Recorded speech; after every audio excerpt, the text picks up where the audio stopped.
In my previous life, Grace and I were classmates who went to the countryside together as young intellectuals.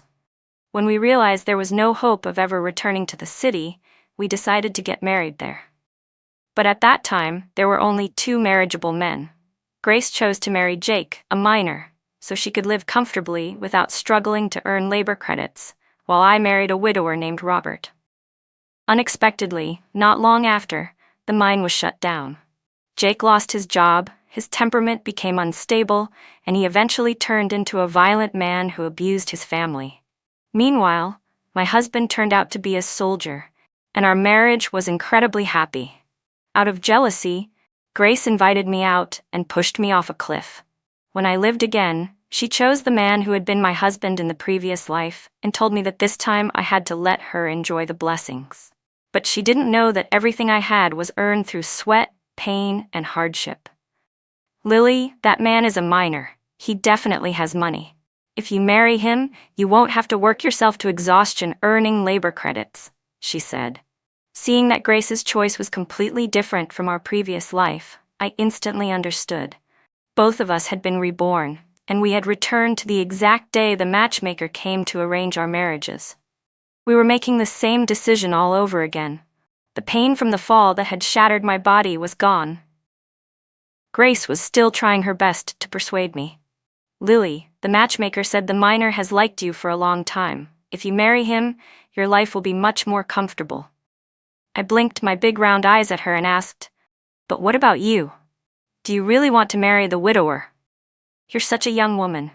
These words sounded like concern, but in truth, I was only trying to confirm whether she truly intended to make that choice in this life. She sighed.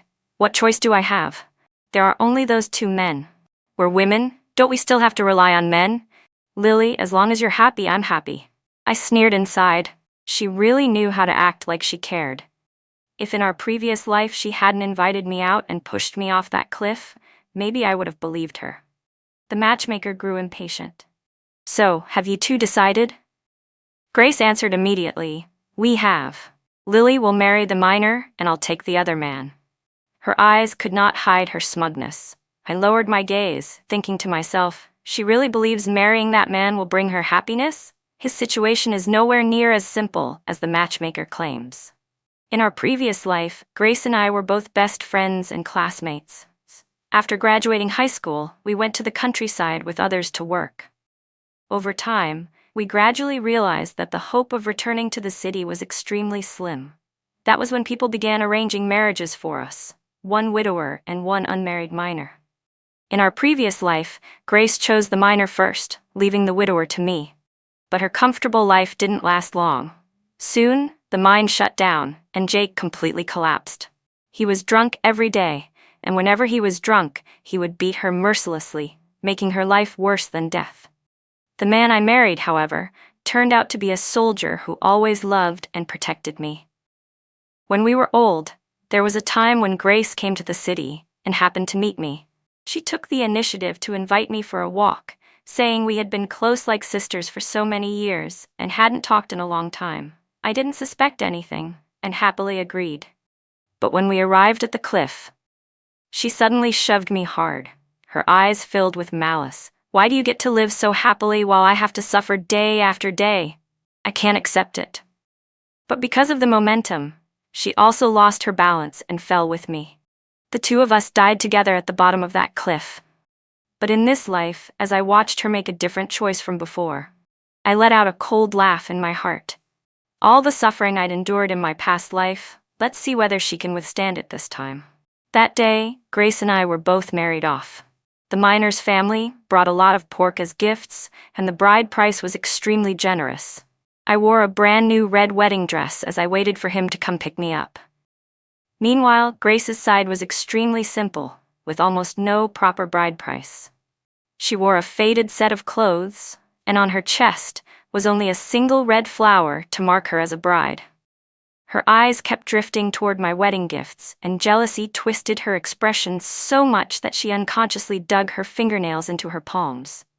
Before we came to the countryside, Grace had been the one who loved dressing up the most. She always chased the newest fashion trends. But now, she had nothing. Her husband's family lived far from here, so it would take them a while to come pick her up. Jake arrived first and took me away. Before leaving, I stopped by her room. She looked at me and said, "Lily, I don't believe in fate. I've always believed that in this life I'm destined to be wealthy and live in comfort." I smiled at her. "Grace, having ambition is good. Even the party teaches us that we must use our own hands to create wealth." But she suddenly let out a mocking laugh. "Lily, you're still so naive." I ignored her and turned to follow Jake out. He had prepared carefully for the wedding. Along the way, many villagers gathered to watch the excitement. Even when I stepped into his house, everything still felt like a dream. But I had truly been reborn. This time, I no longer had to wake up before dawn and work non-stop until midnight like in my past life. I finally got a good night's sleep. The next morning when I woke up, the smell of food was already spreading through the house. I went to the kitchen and saw Jake busy cooking. When he saw me, his eyes lit up. "You're awake? Go wash your face and come eat breakfast." I felt a little embarrassed. After all, back then, the mindset was still very traditional. People believed women should stay home, give birth, take care of the family, wash clothes, cook meals, and that as long as their husbands didn't cheat, they were considered good men. In my past life, my mother-in-law drilled those ideas into me constantly. Even the neighbors said that marrying a soldier was the greatest blessing a woman could have. It wasn't until later, when I moved to the city, and the winds of reform swept through society, that I saw women stepping into the world to build careers while men stayed home to do housework. Only then did my understanding begin to change. But at the dining table, as the man of the house, Jake actually looked a bit embarrassed. He kept picking food and placing it in my bowl, saying, "If you want to come help me at the mine, you can. If you don't want to, just tell me. I can help you find another job." Seeing how honest and simple he was, I couldn't resist teasing him. "Then what if I just want to stay home and sleep?" He froze, clearly not expecting me to say something like that. I thought he'd give some serious reply like, "You can't stay home forever." But he simply gave me a gentle smile. "A wife is someone to cherish. Whatever you want to do is fine. It's just, the matchmaker said you were very hardworking. I was worried you might get bored staying home all the time, so I burst out laughing and cut him off. "I'm not staying home. I'll find something to do myself." He smiled too, his eyes curving like a crescent moon. After breakfast, Jake took my hand and led me into the room. Several large trunks were stacked on top of one another. Jake opened the one at the bottom and took out a red cloth bundle. Layer after layer, he unwrapped it, revealing thousands of the banknotes inside. The denominations weren't large, but they were arranged neatly and carefully. I froze on the spot. I never expected Jake to have so much money, and Grace had willingly given up such a wealthy man to me. Jake handed the entire sum to me, scratching his head in embarrassment as he said, "I was supposed to give this to you last night, but giving it today isn't too late. This is all the money I've saved. I'm giving it all to you to manage." Even though I had lived 2 lifetimes, I was still deeply moved at that moment. This was the trust he placed in me, something I had never once received in my past life. In Robert's household, I had been treated with suspicion my entire life. His whole family were ungrateful wolves who never appreciated anything. I accepted the money and told him seriously, "Don't worry, I'll manage it carefully. I won't waste a single cent." Before I even finished speaking, Jake burst into laughter, cutting me off. "What do you think men earn money for? Isn't it for their wives to spend? I saved all this because I didn't have a wife before. Now that you're married to me, just spend freely. I work in a mine. What would I even spend money on that you need to worry about?" Hearing his words, I made a silent vow to myself. In this life, I would never let him fall into ruin with no way out. After a day of living together, I realized Jake was honest and hardworking. He didn't seem like the kind of man who would ever raise a hand against his wife. Suddenly, I remembered the scene from my past life when Grace came to brag to me. She wore a beautiful floral dress, her hair tied into 2 bouncing braids, cheerfully telling me, "Lily, my life is amazing now. I eat well, dress well, and don't have to do anything every day. Every week I go into the city with Jake to buy clothes, but Jake is way too wasteful. When he treats his friends to meals, ordering lunch boxes would be enough, right? Yet he insists on bringing everyone to restaurants, so expensive. Not long after that, she came crying to me, complaining miserably. She said Jake's friends saw how difficult their situation was, but none of them were willing to help him find a new job. Knowing her temperament, I guessed she had probably offended every single one of his friends. In this life, I absolutely would not make the same mistake as Grace, thinking that marrying a good man automatically meant happiness. If I had to say one thing, it would be this: happiness is something you create for yourself. A few days later, Jake took me to the market fair. In the crowd, I spotted Grace. Her face was tired and worn out as she dragged 3 children behind her. Wherever the kids saw something they wanted, they demanded it, whining and crying nonstop. She gripped a few small bills tightly in her hand, her eyes lingering longingly at the clothing stall. Yet she couldn't bring herself to buy anything for herself. At the same time, she refused to buy anything for the 3 children either. The result was that the kids burst into tears, screaming in the middle of the street, "You evil stepmother, you won't buy anything for us." People passing by all stopped to look, murmuring in curiosity. Grace, who had always cared about her pride, suddenly lost all face. She had no choice but to grit her teeth and agree to buy something for the children. Standing in the crowd, I watched the scene unfold before me, feeling like I was witnessing a completely different world. In my past life, after marrying the divorced man, I learned that despite him being a soldier, remarrying was not easy at all. That was because he had 3 young children. Their grandmother was afraid that if the new daughter-in-law gave birth, her son would become a stepfather. So she set a rule: the woman entering their family was not allowed to have children of her own. Only when she saw her son remain alone year after year did she finally grow anxious. They hurriedly discussed the matter with the matchmaker, urging her to find a wife for him as soon as possible. I was married into that family without having the slightest idea about their bizarre family rules. Only after the wedding did they shamelessly lay out their conditions right in front of me. In my previous life, not only did I never have a child of my own, but I devoted myself wholeheartedly to raising my husband's 3 children. I taught them, guided them, and helped them get into college. But who could have predicted that they would be just like their father, an ungrateful bunch? At their college celebration banquet, they publicly announced, "A stepmother like you doesn't deserve to stand on stage. We only thank our real mother for giving birth to us." I knew it well. Their ingratitude didn't stop there. When I grew old and fell seriously ill, I could have survived with timely treatment. But what did they do? One after another, they came forward accusing me of how harsh I had been to them, saying I wasn't worthy of being their mother, saying I should just die on my own. In that moment, my heart froze to the core. "Lily, what are you looking at?" Jake's voice pulled me back to reality. I lowered my head, smoothing my hair as I smiled. "Nothing. Just watching the crowd. Let's go home." When I lifted my head again, I caught Grace's gaze through the sea of people. She was staring straight at me. Jake went off to buy some things and told me to wait in place. Not long after that, Grace appeared before me, her expression dark and stormy. The 3 children from earlier were no longer following her. She spoke first, her voice full of blame. "Lily, you didn't tell me Andrew Lee's 3 kids were this wild and unruly. Why didn't you warn me beforehand?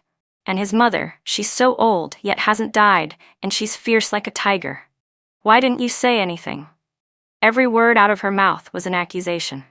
Andrew Lee, that was the name of the soldier. I pretended not to understand. "What are you talking about?" In my previous life, shortly after marrying him, I moved into the city. So Grace had never truly known what my former husband's household was like. I widened my eyes and covered my mouth, acting surprised. "Those 3 kids are his children? Didn't the matchmaker say he was just a widower? Why are there suddenly 3 children?" Grace stared at my face, trying to find something suspicious. But after studying me for a while, confusion slowly overtook her expression. "You really didn't know?" I kept up the act and shrugged. "How would I know, Grace? We only heard whatever the matchmaker told us." Looking at her youthful face, a wave of resentment surged in my heart. In my past life, I had decided to drag all of them into hell with me, but she had stolen that chance, forcing me to die first. If I could, I truly wanted to kill her with my own hands to avenge myself. But Grace was not someone who surrendered easily. She wasn't the type to endure silently like I once did. I couldn't help but look forward to the chaos that would unfold when a wicked mother-in-law and a mama's boy husband ran into someone like her. What kind of spectacle would that create? A dog biting another dog, that was always the most entertaining scene. More importantly, from another perspective, wasn't this life my chance to make up for all the regrets of my previous one? Grace's expression began to change. She even revealed a hint of pride as she said, "Those 3 children are from his previous wife. They may be naughty now, but they're really smart. The fortune teller said they'll grow up to hold high positions. When that time comes, I'll just sit back and enjoy the blessings. They'll take care of me when I'm old." Really? Seriously? I feigned astonishment, then sincerely congratulated her. "Grace, you're truly blessed. 3 kids all at once, without going through the pain of childbirth." She curled the corner of her lips, her eyes boring into me. "Lily, you'll have children someday too, but they definitely won't be as smart as mine. Oh right, your husband works in a coal mine, doesn't he? That job is really dangerous. If something ever happened to him one day..." She abruptly stopped, pretending to look remorseful, though there wasn't a trace of guilt on her face. "Sorry, you know I'm straightforward by nature. I didn't mean anything else. I just want the best for you." After saying that, she gave a faint smile and turned to leave. I watched her back as she walked away, letting out a cold laugh. In this life, I wanted to see whether, without me tutoring them, without me supervising those 3 children every single day, they would still get into college or become officials like before. Grace thought that after being reborn, everything would unfold exactly the same as it once had. But how could the tides of the world remain unchanged? And how could insignificant people like us walk the same path again? Jake returned with the items he bought, and I noticed immediately that everything was for me. The clothes he wore were patched everywhere, covered in old repairs. He scratched his head in embarrassment, offering me an honest smile that showed his bright white teeth. "I'm a man. Dressing simply doesn't matter, but I know you used to live in the city. I'll try my best to give you the best life." My eyes stung for a moment. Even though I had lived another lifetime and knew clearly that a woman's happiness had to be created by herself, hearing him say that still moved me. In my past life, no one had ever treated me this way. Andrew Lee looked like the perfect husband in front of others, devoted and loving, but behind closed doors he was a coward, tied to his mother's apron strings, without the slightest backbone. I steadied myself and asked Jake seriously, "If the schools reopen someday and I give birth to a daughter, will you let her go to school?" He immediately became alert, glancing around before lowering his voice. "Lily, you can't say things like that casually in front of others." He held my hand and led me away from the crowd, then spoke softly. "Lily, whatever you want to do, I'll support you." Hope filled my heart, so I continued. "Then what if the exams are reinstated someday, and I want to continue my studies?" As soon as I asked, my heart tightened. Ever since being reborn, this thought had flashed through my mind countless times. At first, I considered going into business. When the country finally opened up, even simple trading could make money. But the more I thought about it, the more I wanted to study. In my past life, Andrew Lee's eldest son failed the college entrance exam twice. Every time he reviewed, he never studied seriously. He only cared about dating. I had to personally supervise him. Meanwhile, the twin brothers, the 2nd and 3rd children, were also preparing for their exams. I was managing all 3 alone. Anyone could imagine how exhausting that was. It was those grueling years that eventually caused my severe illness later. In this life, I would take the college entrance exam myself. I would get into a good school. Jake froze for a moment as if weighing something in his mind, but he didn't answer immediately. My heart gradually sank. I didn't blame him. Even after the country modernized, plenty of people still believed women didn't need much education. Let alone someone like Jake, living in the present time. I tried to keep my tone light, not wanting him to sense my disappointment. "Let's go home." In my mind, I had already begun planning. If he truly refused to let me study, then maybe I would have no choice but to consider divorce so I could pursue my own freedom. But just as I was about to turn away, he suddenly grabbed my hand, his expression incredibly serious. I agree. I'll let you study. I know you finished high school, even though it's uncertain whether the exams will be reinstated. But I'll support you, he said. I froze, feeling something inside me being touched, a small spark of hope lighting up. Then a strange question crossed my mind. Jake clearly had such progressive thinking. So why, in my previous life, did Grace's daughter only study up to elementary school? Could it be that everything happened because of Grace herself? Whatever the truth was, I wouldn't rush to trust anyone. Time would give me the answer. After all, the scars on Grace's arms in my past life weren't fake. Because I deliberately investigated, I quickly grasped the situation inside Grace's household. Her mother-in-law had set countless unreasonable rules, and on top of that, the 3 stepchildren shunned her. Her life was nothing short of hell. Hearing this, I couldn't help feeling a bit disappointed. So Grace really was just a paper tiger, bullying the weak but cowering before the strong? But soon things changed again. I heard she had started crying to the neighbors, complaining that her mother-in-law kept all of Andrew Lee's wages, causing the 3 children to become so thin they were just skin and bones. She claimed that even if the old woman didn't trust her, that was fine, but she couldn't let the children suffer. I knew Andrew Lee's mother well. She wasn't someone who didn't care about her grandchildren. She only guarded against outsiders like us. She wouldn't hand out money, but she still saved good food for the 3 children, and for Andrew. As for her clinging to the wages, there was nothing anyone could do about that. But Grace's tactic worked. The old woman couldn't endure the gossip from the neighbors any longer and eventually gave in, handing over the wages, food coupons, and meat coupons to her. What was even more surprising was that Stephen caught sight of the old woman doing housework. Truly, when facing someone tougher than herself, even a tyrant had to shrink back. Not long after, Grace began to flourish. With Andrew Lee's wages in hand, she immediately had a new outfit custom-made for herself. As for the 3 children, she didn't care about them at all. From beginning to end, Grace loved only herself. In my previous life, when Jake had his accident, he could still have been saved. But when he asked Grace for money, she didn't have a single cent saved up. Because of that, he missed the best timing to treat his injured legs. Not only that, after receiving Jake's compensation money, she spent all of it on herself. She eventually had a daughter with Jake, but she treated that girl with terrifying harshness. The result was that as soon as the girl reached working age, she ran away with a man and never returned again. It wasn't until old age that Grace began thinking about relying on her daughter to survive. Her favorite saying back then was, "I'd rather fill my yard with roses than bow my head to grow rice." Grace, always at the center of the village gossip, recently approached me again to brag. This time she didn't hide anything and went straight to the point.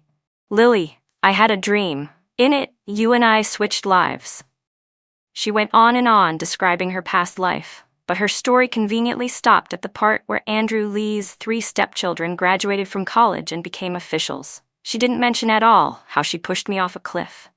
"Lily, the dream felt so real that I decided to choose Andrew Lee. You're not mad at me, right?" I lifted my eyes from my book and smiled. "It was just a dream, Grace. You've always been the type to dream big anyway. In your dream, it sounds like I lived a good life. But as you said, it was only a dream." Grace's lips curled into a mocking smirk. "But now so many details are matching up perfectly. Lily, if I hadn't married Andrew Lee, I might have believed you were actually living a happy, perfect life. But turns out there's nothing special about it at all. Look at me. I've already tamed that old woman until she's obedient, and those 3 kids have to butter me up before they get anything. They don't even dare talk back to me. Living the way you did, isn't that just pathetic?" I looked at her calmly. "Grace, if everything is really as you say, then in this life you'll surely live in wealth and glory." She immediately lifted her chin and nodded proudly. "Of course." Then her gaze suddenly swept over the book in my hands. In just a split second, her voice shot up, sharp enough to pierce an eardrum. "Lily, you're reading? You want to take the college exam?" You remember the previous life too, don't you? Even after she had supposedly obtained the life she wanted, she was still obsessed with every little thing I did. I slowly closed the book and looked at her. Grace, these are things you can only say to me. If anyone else heard you, they'd think you'd lost your mind. Didn't you already get the life you wanted? So why do you still care about me so much? Grace stared at me intensely, our eyes locked, neither of us willing to yield. After a long moment, she suddenly laughed. Lily, I don't care whether you remember the previous life or not, but there's one thing I'm absolutely sure of. She leaned down and whispered into my ear, her voice full of smug triumph. In this life, I'm definitely going to live better than you. Whatever blessings you didn't get to enjoy before, I'll enjoy them for you. You don't think I'm going to just abandon those 3 kids, do you? Relax, I'll manage them strictly. As long as I'm here, they can still get into college just like before. Like a victor staking their claim, she lifted her head high and walked away. I reopened my book and continued reading. Those 3 little wolves. No, that entire pack of white-eyed wolves. Did she really think they would let her enjoy any good fortune? From what I knew, the only reason Grace had managed to get her hands on Andrew Lee's wages was because he'd been temporarily assigned elsewhere for a month. I waited to see whether, after that month, she would still be as smug as she was now. I lowered my head, recalling my previous life. When I was diagnosed with a serious illness, that entire family refused to spend a single cent to save me. The day before Grace killed me, I had already bought rat poison, planning to wait until Andrew came home and poison the entire family. But at that very moment, Grace invited me out. Thinking about our old friendship, I wanted someone to vent to. Along the way, she kept complaining about Jake, about her ungrateful daughter, about the girl running away with a man and never coming back. When we finally stood at the edge of the cliff, she suddenly turned toward me, eyes bloodshot with hatred. Why? Why am I prettier than you, better dressed than you, yet you were the one who got a happy family? I refused to accept it. Then she shoved me. Just one push ended my life and left my hatred eternally unfinished. A month passed in the blink of an eye. When Andrew Lee returned, his household instantly descended into chaos. Good news rarely spreads, but bad news travels fast. The whole village buzzed with it. You won't believe it, people said excitedly. The moment he got home, his mother started crying about everything she suffered this past month, so he grabbed a stick and beat Grace until she was sobbing and begging for mercy. That old woman had held back for a whole month, waiting for this moment. She really went all out this time. But Grace wasn't the type to take things lying down. She caused an uproar and dragged the entire matter straight to Andrew Lee's unit. I heard that their family was supposed to be transferred back to the city, but because of this incident, the order was put on hold. No one knew how long they'd be stuck there. I simply sat in place, took a sip of tea, and the corner of my lips curved upward. The real show was finally beginning. Someone shouted to me, "Lily, thank goodness you weren't the one who married into that family. They're impossible to live with." I smiled, but inside I already understood everything perfectly. In my previous life, I had stayed in the Lee household far too long. There was no secret I hadn't uncovered. Andrew Lee only ever listened to his mother. Whenever things didn't go his way, he would beat his wife. His first wife didn't die from illness. Andrew himself beat her to death. Even if a fairy descended from the heavens, his mother would still find a way to dislike her. And those 3 children, despite knowing that their father and grandmother had essentially killed their birth mother, never once hated them for it. Thinking about it, I realized how worthless my past life had been. Ever since the Lee family failed to be transferred to the city, rumors about them spread nonstop. The 2 women in the house fought constantly. Every time Grace got beaten, she would go to Andrew's unit and make a scene. She didn't care about reputation at all. And so day by day she scraped by in misery. As for me, Jake Miller, though not a man skilled at expressing emotions, always paid attention to my feelings. Thanks to him, this life of mine was much more comfortable. During the day I didn't dare read openly, only studying by lamplight at night. Jake never once hesitated to use more lamp oil. The more time I spent with him, the more I realized he wasn't anything like how Grace had described him. He wasn't weak or unstable. He was a genuinely good man. In this life, I would hold tightly to my happiness. I would live well. In 1977, the college entrance exam was officially reinstated. When Jake heard the news, he rushed home, his face glowing, smiling as brightly as a flower. "Honey, you were right. The college exam really is coming back. You've been preparing so long, you'll definitely pass." I smiled calmly at him, but inside I was moved to the point of trembling. In this life, my dream was finally about to come true. I no longer placed my hopes on anyone else. I relied on myself. On June 4th, I took the exam. The questions weren't much different from my previous life. I had prepared thoroughly, and with my memories from before, everything felt surprisingly easy. But as soon as word spread that I was taking the exam, the entire village began gossiping. A girl studying? For what? All these years and she still hasn't given Jake a child. Does she not want to live a peaceful life with him? Poor Jake, he treats her so well, gives her everything good, and now she's about to leave him. The rumors grew more and more outrageous. Every time I stepped outside, cold, disapproving eyes surrounded me, as if I had committed some unforgivable crime. But a sense of unease grew inside me. My right eyelid twitched non-stop, making me restless. I waited at home until late evening, but Jake still hadn't returned. Anxiety crawled up my spine. I replayed everything in my head and then suddenly glanced at the calendar on the wall. My face drained of color. Jake. Just then, a group of miners came rushing toward my house, shouting, "Lily, Jake's in trouble." A deafening blast seemed to go off inside my mind. How could this still happen? I thought that in this life things would be different. I sprinted toward the coal mine. When I arrived, I saw Jake, his face blackened with coal dust, his legs soaked in blood. I panicked, screaming, "Hurry, get him to the hospital." I grabbed his hand, my voice trembling. "Jake, don't be scared. We have money. We can treat this," I choked out, but he held my hand tightly and shook his head with all his strength. "That money is for you to go to school." The workers around us immediately protested. "Jake, at a time like this, you're still thinking about her education? She's already that old. Why go to college now? Aren't you afraid she'll leave you?" I clenched my teeth, forcing myself to stay calm before shouting, "All of you, be quiet." Without hesitation, I rushed Jake to the hospital. Thankfully, his legs could still be saved. After the surgery, he clung to my hand, a tall, grown man quietly sobbing. "Lily, you shouldn't sacrifice for me like this. I know what people are saying outside, but I'm scared too. I'm not good enough. I can't protect you." I gave him a gentle smile. "Jake, sometimes we have to accept that everyone has moments of weakness, but you've already done the best you can." The day Jake was discharged, my college acceptance letter arrived as well. I had actually gotten into one of the top universities in the country. Tears welled in my eyes. When I turned toward Jake, there was a flicker of gloom on his face before he suddenly said, "Lily, let's get a divorce. You deserve a bigger future. Go to school and live your life well." His words made tears spill down my cheeks immediately. Jake panicked and tried to wipe them with his hand from his wheelchair, but he couldn't reach me. I looked straight into his eyes, my voice hoarse with emotion. "Jake, have I ever said I looked down on you?" He shook his head.